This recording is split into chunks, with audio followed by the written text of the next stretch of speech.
professoras, aos meus amigos que têm nos seguido e têm nos dado a honra de estar conosco, paz do Senhor. É um grande prazer, é uma grande honra saber que nós estamos juntos para gravarmos mais uma pré-aula. Hoje nós vamos falar da pré-aula de número 7 e como é bom estarmos juntos para estudarmos a palavra do Senhor. Como é bom olharmos para essa revista desse trimestre e ver que Deus tem feito maravilha em nossas vidas ao longo desse trimestre. Nós estamos na aula do número 7 e é importante pararmos um tempo para oração, dedicação, pararmos para refletir sobre o que estamos fazendo diante do Senhor, o que estamos entregando ao Senhor através do nosso culto, através da nossa adoração, através da nossa vida. Hoje nós vamos falar de uma lição muito boa, a lição de número 7, e ela traz como título Fogo Estranho Diante de Deus. Nós vamos aprender um pouco sobre Nadab e Abiú e o que eles fizeram. É de extrema importância você ler toda a revista, estudar parte da revista e pegar o que nós colocamos abaixo da nossa lição no YouTube, o copie e cole, para que você tenha um pouco do que nós falamos aqui e também anexar o seu pensamento e levar para a sua sala de aula. Esse trimestre, o comentarista, o pastor Cláudio de Andrade, é um grande homem de Deus, há muito tempo na CPAD, e nós estamos estudando sobre adoração, santidade e serviço. Nós estamos falando sobre os princípios de Deus para a sua igreja em Levítico. A leitura bíblica em classe dessa lição de hoje está em Levítico 10, o capítulo 10, do versículo 1 ao versículo de número 11. É interessante você entender que nós estamos estudando sobre o livro de Levítico. Talvez seja no início algo chato, algo difícil, porque fala muito sobre leis, mas à medida que nós vamos desenvolvendo, à medida que nós vamos estudando esse livro, nós vamos percebendo o quanto ele é importante para nós cristãos, o quanto ele está anexado à nossa vida, no nosso cotidiano, e o quanto nós precisamos de leis, o quanto nós precisamos de todo esse conhecimento para saber onde o povo falhou e onde nós não podemos falhar. É sobre isso que nós vamos falar, Fogo Estranho Diante de Deus. A introdução da nossa revista, a leitura, o textual da nossa revista, ele diz que, e disse Moisés a Arão, isto é o que o Senhor falou, dizendo, serei santificado naqueles que se cheguem a mim e serei glorificado diante de todo o povo. Porém Arão calou-se. Levítico 10, versículo 3. A verdade prática dessa revista, dessa lição, diz, o Deus Santo requer de seus obreiros uma postura igualmente santa, zelosa e de comprovada excelência. Menos que isso é inaceitável. Nós vamos entender um pouquinho sobre o que está acontecendo na atualidade com os nossos obreiros e o que aconteceu no tempo de Moisés. E podemos tirar um proveito nessa aula para orientar a todos que assistem, aos pastores, aos presbíteros, aos diáconos, por que não dizer que aos superintendentes de escola bíblica dominical e também a nós, professores. Ao longo dessa revista nós vamos sendo educados e vamos aprendendo com o Senhor. A introdução da nossa revista, nós precisamos entender essa introdução para iniciar um tópico com base bíblica. A introdução diz que a história de Nadab e Abiú faz-nos uma série de advertências. Deus não se deixa escarnecer, como diz Gálatas 6, versículo número 7. Então você tem que estar embasado aqui em Gálatas 6, versículo 7 e também em Levítico, o capítulo 10. Aí você vai entender o porquê Deus ele não se deixa escarnecer. Nós vamos entender nessa introdução, nós vamos acompanhar tópico a tópico, entender cada tópico. Nessa introdução, você vai falar para a sua sala que essa lição de número 7 aqui, ela nos levará a uma reflexão sobre quem é Deus e quem é o Deus que nós servimos. É importante que você coloque o seu aluno para refletir, para pensar sobre o que Deus é capaz de fazer, sobre o poder que ele tem. Então você vai iniciar levando o seu aluno à reflexão sobre quem é o Deus a quem nós servimos. Quem é esse Deus? A pergunta que nós podemos fazer nesse início de aula aqui é: como você tem se apresentado diante de Deus? É a primeira pergunta. A segunda que você pode fazer é: qual o seu comportamento diante de alguém tão poderoso? Querido, você se portaria aqui do mesmo jeito que você se porta na igreja diante da rainha da Inglaterra? Você se portaria do mesmo jeito que você porta na igreja diante do presidente dos Estados Unidos? Essas perguntas vai levar o seu aluno a entender e diferenciar o humano do que é santo. Você já vai iniciar essa aula perguntando isso. Então essa rápida reflexão aqui, ela nos mostrará o quanto estamos relapsos diante de Adonai. Querido, nós estudaremos aqui a história de quem? De Nadab e Abiú, filhos mais velhos de Arão. E eles acompanharam Moisés aqui junto com Arão e os 70 líderes aqui na subida do Monte Sinai. E eles viram Deus, como diz Êxodo 24, do versículo 1, 9 e 11. Eles viram toda a glória, eles estavam presentes ali. Os irmãos também participaram aqui em companhia do Pai dos primeiros sacrifícios registrados no capítulo 9, que nós estudamos na lição passada. E também eles estavam em todo o tempo na peregrinação aqui, na saída do Egito. E isso é interessante. Até então eles obedeceram a Deus, eles aceitaram tudo que tinha de sagrado naquele, tudo que era para se fazer, as ordens que era para serem feitas. Eles viram naquele dia o que era importante, o quanto era importante estar diante de Deus em santificação. Porém, posteriormente, Nadab e Abiú aqui, eles desonraram a santidade divina de alguma forma que aqui não explica. Nós podemos ter mensurar algumas vertentes aqui, mas não existe, a Bíblia não relata realmente o que aconteceu. E o autor de Levítico aqui, ele não explica em detalhes esse acontecido. Sobre esse episódio aqui, é que nós vamos falar nessa aula, é que nós vamos entender nessa aula. Nós vamos dar continuidade aqui à nossa revista, e já o tópico de número 1 fala sobre os privilégios de Nadab e Abiú.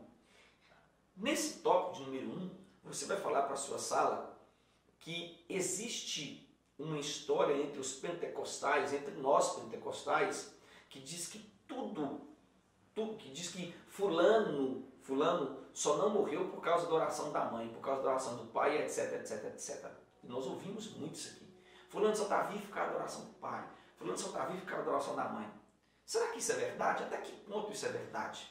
É isso que nós devemos levar o nosso aluno a entender. Os mais antigos dizem, eu mantive meu filho de pé e desviado por causa da oração. Tudo bem, mas até que ponto Deus vai escutar um servo e poupar a vida de alguém? Esse entendimento nós devemos levar à nossa sala. Porque se for assim, querido, nós vamos passar o resto da vida clamando por alguém e ele vai morrer, vai para o inferno e aí nós vamos dizer que ele foi salvo porque nós oramos. Não, de maneira nenhuma. A salvação é individual. No Antigo Testamento nós podemos observar que Nadab e Abiú aqui eram descendentes da tribo de Levi. Eram sucessores de quem? Do pai Arão, que era sumo sacerdote. Era sacerdote, responsável pela adoração, responsável pelo cerimonial, mas isso não impediu eles de serem mortos pelo próprio Deus. É essa conexão que deve ser feita. É isso que deve levar o nosso aluno a um pensamento rápido. Poxa, mas se Deus matou Nadab e Abiú porque ofereceram fogo estranho, será que realmente Deus está satisfeito com o que eu tenho feito? Ou será que as orações dos meus pais e minhas mães, do meu pai e minha mãe, que tem me segurado no Evangelho? Porque tem muita gente relapsa na igreja, muita gente relaxada, desviada na igreja. Então, eles foram mortos pelo próprio Deus, porque ambos, eles desrespeitaram a lei dos cerimoniais, fazendo algo fora dos padrões estabelecidos por Deus, e consecutivamente mortos pela afronta que cometeram. Isso deve ser comentado. Muitas pessoas estão afrontando Deus nos últimos dias, estão causando repúdio ao Evangelho. Isso deve ser comentado nesse tópico número 1. O tópico número 2, dando sequência, ele vai abordar o tema ascendência arônica. Você vai falar nesse tópico que a tribo de Levi, ela era a única. Depois que Deus escolheu essa tribo, ninguém mais iria mandar os primogênitos para servir na casa do Senhor. Então ela era a única que podia apresentar-se diante de Deus para oficializar o holocausto, para oficializar a adoração. Então isso nos mostra que nem mesmo a certeza de um futuro brilhante impede alguém de errar. Estou te falando isso com o coração aberto, com a alma aberta, porque tem pastores que ganhou o campo vitalício enquanto viver e cometeram adultério, caiu, perdeu tudo. perdeu o poder, perdeu o nome, perdeu a família, perdeu tudo, como está acontecendo nos últimos dias. Esses dois jovens aqui, eles tinham uma brilhante,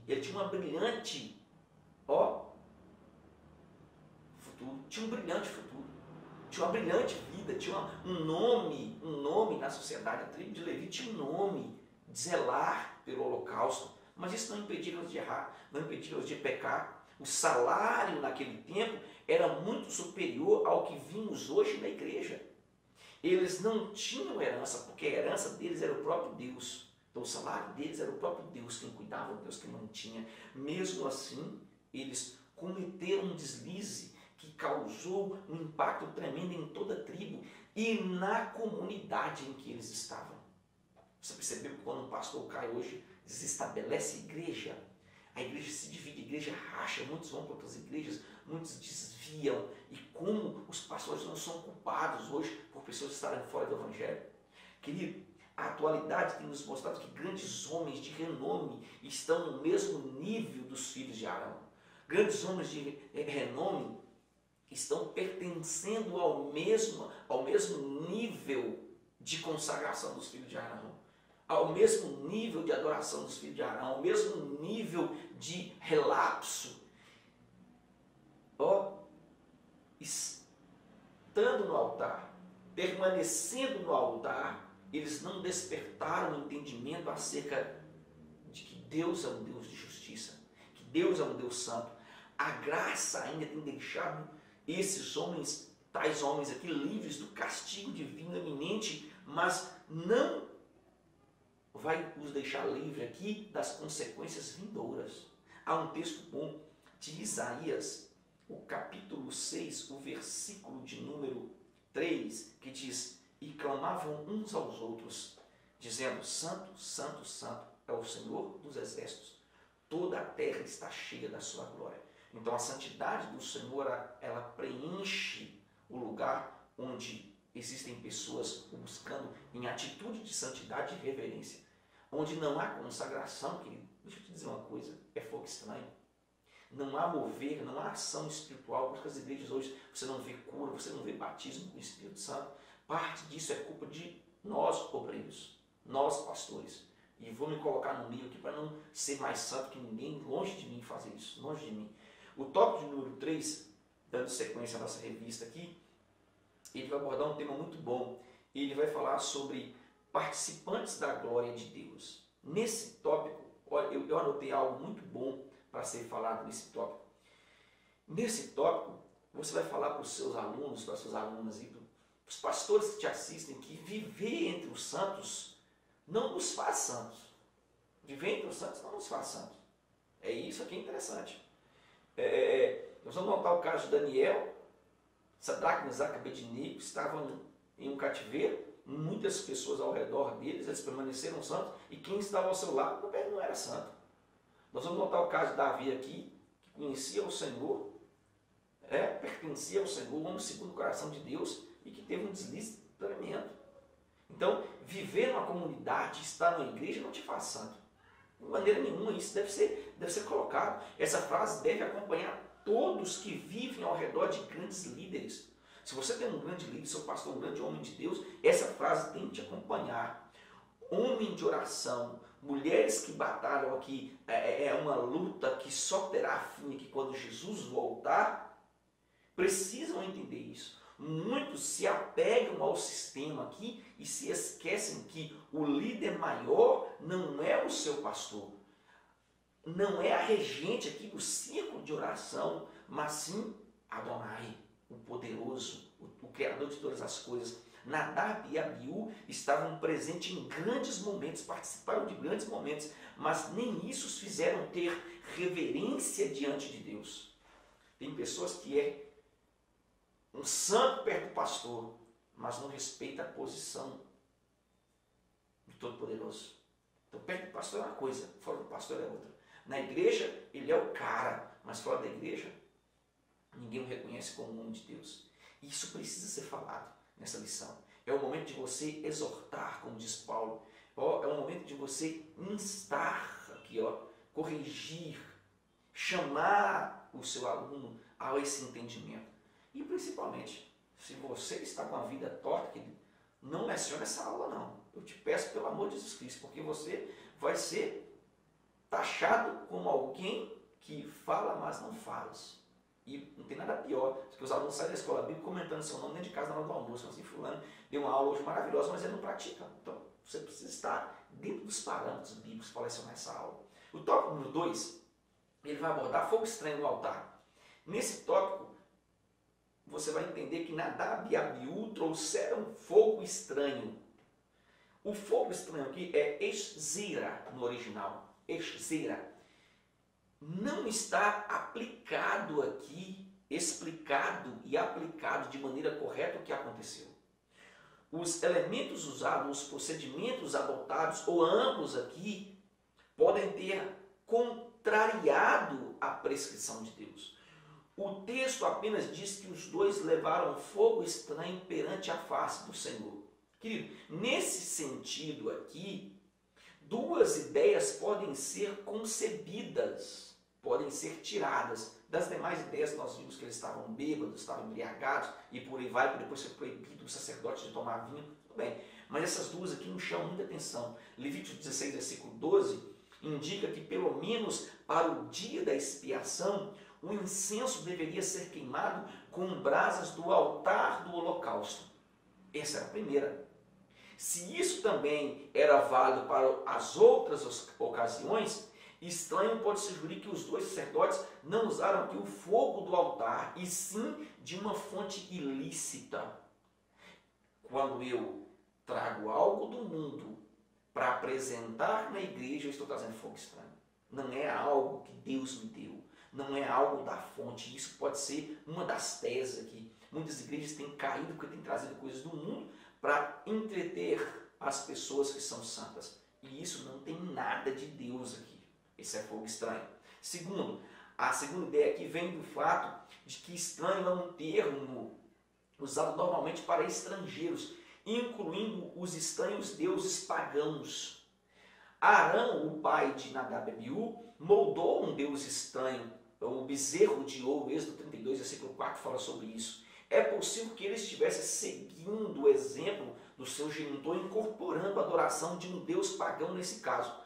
No exato momento aqui em que Israel estava começando a adoração a Yahvé, a Adonai, de acordo com as normas que ele indicou, que ele indicara aos sacerdotes. Então, talvez eles tenham pegado aquele momento do passado e achado que Deus iria se agradar de que uma estátua ou qualquer outro Deus fosse adorado. E isso não competia a eles. Então, essas duas teses aqui que nos chamam a atenção. Eu não estou falando comprovando o fato aqui, não. Estou falando que isso chama a atenção. Assim como as demais teses que existem sobre esse fato. A expressão que eles não ordenaram contrasta com a plena obediência aos comandos divinos registrados no capítulo 8 e no capítulo 9 de Levítico. É por isso que nós estamos tendo essa base. Qualquer que tenha sido a situação, a atitude dos irmãos foi claramente desobediente e eles sabiam disso. Eles sabiam e praticaram o que era errado. O tópico número 2, do item 2, nós vamos falar sobre impaciência profana. Nesse tópico, você vai falar para os seus alunos que a precipitação é um grande mal no reino de Deus. A precipitação é um dos maiores problemas na igreja atual. Por que, pastor Elias? Querido, Saul teve o seu reino arrancado por se precipitar. Davi teve consequências terríveis na família aqui por avançar o sinal, ou seja, se precipitar em uma atitude meramente humana, um desejo carnal. Moisés, por deixar o seu coração que se entristecer e não seguir a voz de Deus ao bater na rocha, também se precipitou.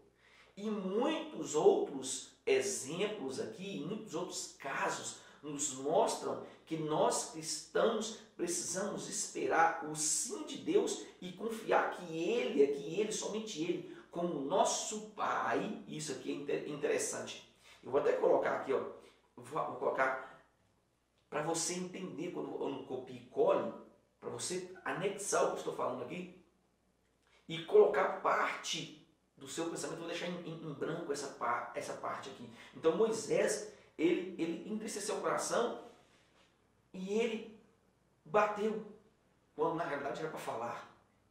O coração contrito de Moisés fez com que ele precipitasse. Então nós precisamos, nós, servos do Senhor na atualidade, nós precisamos seguir a voz de Deus. Nós precisamos esperar o sim de Deus e confiar que Ele, como nosso Pai, sabe o momento exato para tudo e para todas as coisas. Os filhos de Arão aqui precisavam entender que o momento exato de entrar e oferecer o holocausto ao Senhor ainda chegaria. E como descendentes, somente eles tinham e teriam tal privilégio. Por que você ainda tem ultrapassado aqui o que Deus te falou? Por que você ainda tem teimado e tentado com suas próprias mãos, quando na realidade Deus não falou para você fazer? E não sei por que Deus está me chamando para falar isso com você agora, porque você tem colocado o seu eu diante daquilo que é para o Senhor fazer. Porque você acha que você consegue, quando na realidade você não é ninguém, você é barro. Entenda isso. Deus está te corrigindo nesse momento, porque Ele tem um futuro brilhante para você. E um futuro brilhante envolve obediência. E é o tempo de Deus, não é o seu tempo. É o tempo de você ficar no seu lugar, calar sua boca e fazer o que te mandaram, porque você é servo. Não é o tempo de você se levantar, não é o tempo de você se rebelar, não é o tempo do seu eu querer estar em um lugar de posição, porque quem vai te colocar em posição é o Senhor. E você não é dono de nada. O dono é o Senhor. Não sei porquê. Vamos continuar nossa aula aqui, senão nós vamos começar a falar em mistério aqui. O tópico número 3 da nossa lição vai abordar o tema apresentar um fogo estranho ao Senhor. Querido, nesse tópico há algo interessante para ser falado. Nesse tópico, cara, que magnífico é quando a gente vê Deus falar numa aula como está falando aqui agora. É muito bom. Nesse tópico, você vai falar que tudo teria que ser como Deus ordenou. Está entendendo o que Deus está falando com você agora? Está entendendo a dimensão que Deus está te levando e aonde Deus vai te levar para falar com a sua sala? Eu conheço Deus a quem eu sirvo, querido. E essa aula veio no momento exato para falar com muitas pessoas. Eu queria que você deixasse abaixo do link aí e, se possível, você falasse o que Deus está falando com você nesse momento. Porque às vezes nós estamos aqui lecionando lá de cá sem ninguém, numa sala fechada, e nós falamos, Deus, será que é o Senhor que está? Não é Ele que está falando. Nós podemos sentir a presença, mesmo estando sozinhos aqui nessa sala de gravação, nós podemos sentir a presença dEle. Eu sei que Ele é fiel e Ele permanece fiel. Nesse tópico, meu texto, falar que tudo teria que ser como Deus ordenou. Mas os irmãos não entenderam a parte mais simples de todo o ritual, que era exatamente aqui a glória ao Senhor. Por que eles não entenderam isso? Por quê, querido? Porque ao entrar em um lugar que não lhes era permitido, ao oferecer o que era somente oferecido pelo sumo sacerdote, eles assumem um posicionamento de glória. O eu assumiu o lugar. E muitas pessoas estão fazendo isso. Talvez você tenha tentado fazer isso. Eu vejo muitas pessoas dizendo, pastor, por que você não posta as fotos das suas viagens? Pastor, por que você não posta os links da sua viagem? Pastor, por que o senhor não começa a gravar pregações? Para quê, querido? O tempo de Deus chega. O tempo de Deus chega. Estou vendo pessoas forçando um chamado. Não, nós estamos aqui para servir o Senhor. O tempo é dele. Se ele quiser estourar o nome no mundo inteiro, ele estoura de um dia para o outro. Tem pessoas que foram chamar para isso, outros não. Nós temos que entender o nosso lugar, o nosso lugarzinho. E eu estou aqui para te instruir e para te levar a um entendimento muito mais profundo. Tem pessoas que Deus começa a colocar o nome dele no Brasil, fora do Brasil, daí a pouco ele se sente, começa a falar besteira, nos deixa quietinho no nosso lugar e vamos servir ao Senhor com alegria. Então eles tomaram o lugar de glória e Deus ele não permite isso.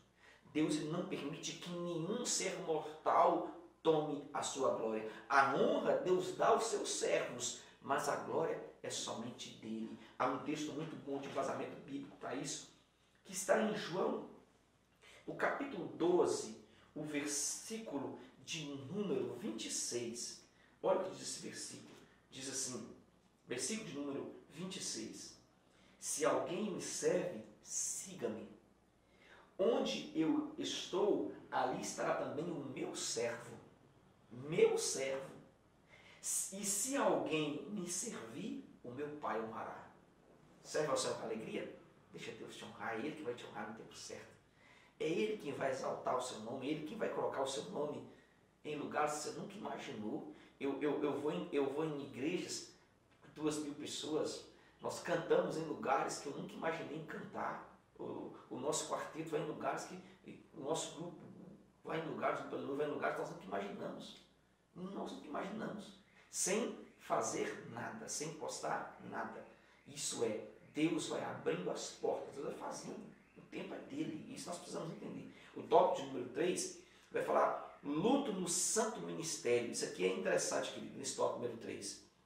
Vai falar que a morte de Abinadab e Abiú abalou profundamente a casa de Arão. É algo interessante para ser falado aqui, que a perca dos 2 filhos abalou a estrutura da família de Abraão. Com certeza, nenhum pai está preparado para enterrar o filho, nenhuma mãe está preparada para enterrar o filho, inverte a ordem das coisas. Mas isso foi somente parte dos acontecimentos. Por que, pastor Elias? O mais constrangedor ainda viria. O mais constrangedor ainda iria acontecer, o fato deles de não poder aqui honrar os filhos em seu funeral, que era o costume do povo. Ou seja, não seguia o que o costume da tribo, o costume do povo judeu, pois a ordem foi para tirá-los para fora do arraial. O versículo 6 diz, não destranheis os vossos cabelos. Vai ficar melhor aqui, a tradução, não deixem seus cabelos despenteados. Isso significa que as costumeiras expressões de luto foram negadas ao sumo sacerdote e aos seus 2 filhos remanescentes. Nesse caso aqui, para que eles não dessem a impressão de insatisfação com o juízo divino.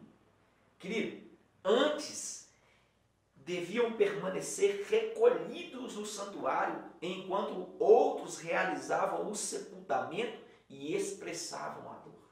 Imaginou isso? Você não poder estar presente no sepultamento do seu filho, você não poder estar ali com a sua esposa, com os demais filhos, com os irmãos, com os parentes. Isso tudo porque eles deveriam manter, para eles também não serem castigados por Deus, eles se manteram dentro do santuário, recolhidos no santuário.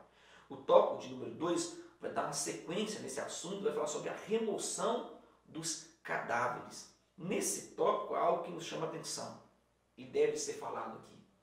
Levítico 10, o versículo de número 4, Levítico 10, o versículo de número 4, diz, então Moisés chamou Misael e Eusafã, filhos de Uziel, tio de Arão, e disse-lhes, chegai, tirai os vossos irmãos de diante do santuário para fora do arraial. Querido, tirai os vossos irmãos de diante do santuário. Apesar dos sacerdotes serem aqui proibidos de ter contato com cadáveres, isso era proibido que eles teriam que santificar, eles estariam imundo, o corpo de um irmão era uma exceção a esta regra, como diz Levítico 21, do versículo 1 ao versículo 4, o corpo dos parentes, da mãe, do pai, da irmã, era exceção. No hebraico, a palavra para irmãos também inclui aqui os primos, como acontece aqui, no que nós estamos lendo no versículo 4. Então, é por isso que ele diz, tirar o corpo dos vossos irmãos. Assim Moisés chamou os primos de Arão para levar os mortos, Nadab e Abiú. Então Moisés chamou os primos e disse tirar os corpos dos vossos irmãos. Era a mesma linguagem. Para fora da onde? Para fora do arraial.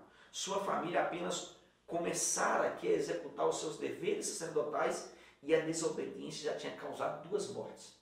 Eles tinham começado o ofício sacerdote, como diz Levítico 10, versículo número 5, que vai enfatizar isso aqui. Levaram-nos, como Moisés tinha dito. Isso significa que o padrão de obediência que havia sido interrompido por Nadab e Abiú foi restabelecido quando eles foram tirados para fora do arraial. Longe, ok? Eu vou dar continuidade nessa lição, e é um tópico muito bom, já partindo para o final. Nós vamos falar do tópico número 3. Nesse tópico número 3, ele vai abordar o tema: o luto é proibido. Isso aqui é de cortar o coração. Diz que apesar da tragédia que se abateu sobre a família, Arão é proibido pelo Senhor de guardar o luto. Querido, entenda uma coisa. O dever de um sacerdote está acima de sua dor, ainda que essa seja a mais íntima. Você está ficando louco, pastor Elias? Não. Há um texto muito bom para isso, de 2 Samuel, o capítulo 19, muito conhecido dos irmãos, eu gosto muito desse tema aqui. O versículo de número 7 diz: levanta-te agora, sai, fala segundo o coração dos teus servos. Juro pelo Senhor que se não saíres, nem um só homem ficará contigo esta noite. E o maior mal que terá isso do que todo o mal que é vindo sobre ti desde a tua mocidade até agora. Então o rei se levantou, se assentou à porta e o fizeram saber todo o povo, dizendo: eis que o rei está assentado à porta. Veio todo o povo apresentar-se diante do rei. Essa história aqui é interessante. Davi interrompe o luto de um filho amado, Absalão, para atender ao povo e aos seus soldados. O povo tinha lutado por ele, tinha brigado por ele, só que ele se esqueceu e colocou o sentimento na frente do seu reinado. E começa a chorar: Absalão, Absalão, Absalão. E as pessoas que tinham lutado por ele, porque o próprio Absalão tinha se levantado contra ele, ele tinha esquecido. É algo interessante aqui, querido. A alegria da vitória era eminente entre todos os soldados, entre os vilarejos, entre aquela tribo, mas o coração de Davi sangrava e pranteava até o momento de ser corrigido por Joabe. Ele senta à porta, como diz o texto que nós acabamos de ler, de 2 Samuel 19, versículo 7. A porta aqui era o primeiro lugar de encontro nas cidades mais antigas. Então todo o povo veio apresentar-se diante do rei. Embora ele não tivesse sido diretamente estabelecido como rei, porque a tribo de Absalão fugiu após esse confronto, que Absalão foi morto, a parte da tribo foge e Davi ainda não tinha um reinado nas mãos, mas ele era considerado como rei aqui. Isso é interessante. O contexto indica que Davi seguiu o conselho de Joabe, expressando apreço às suas tropas fiéis e aos seus servidores leais. Logo, a tribo de Levi, aqui, isso aqui é interessante, a tribo de Levi, ela estava triste, mas seus pais tinham que mostrar força na correção. Davi seguiu o conselho de Joabe e ele expressa gratidão aos seus fiéis soldados, aos servidores, e todo o povo fica triste quando um líder está triste. Todo o povo se alegra quando um líder se alegra. Logo, a tribo de Levi entendeu que daquele dia em diante o temor e o cuidado com as coisas de Deus deveriam estar presentes em todo o tempo. O profano jamais poderia ser colocado em lugar do sagrado. Querido, é um momento para reflexão. Será que nós não temos levado coisas profanas para dentro do templo do Senhor? Os cultos de adolescentes, os cultos de jovens, a programação das senhoras, dos senhores. Eu vou em alguns eventos e vejo que as pessoas estão trazendo tanta coisa lá de fora para anexar dentro da igreja, e nós não precisamos disso. A Bíblia diz: pregue a palavra, insta na palavra, exorte na palavra, a tempo e fora de tempo. Quem convence o homem da justiça, do pecado e do juízo não é você, é o Espírito Santo. Você é um instrumento, como instrumento, apenas trabalho. Espero que essa aula tenha sido proveitosa e que Deus te abençoe nessa aula, que te dê muito dinamismo, muita garra, muito dinamismo nisso aqui, porque é difícil falar de um assunto tão pesado. E aqui no Shalom, e até a próxima pré-aula.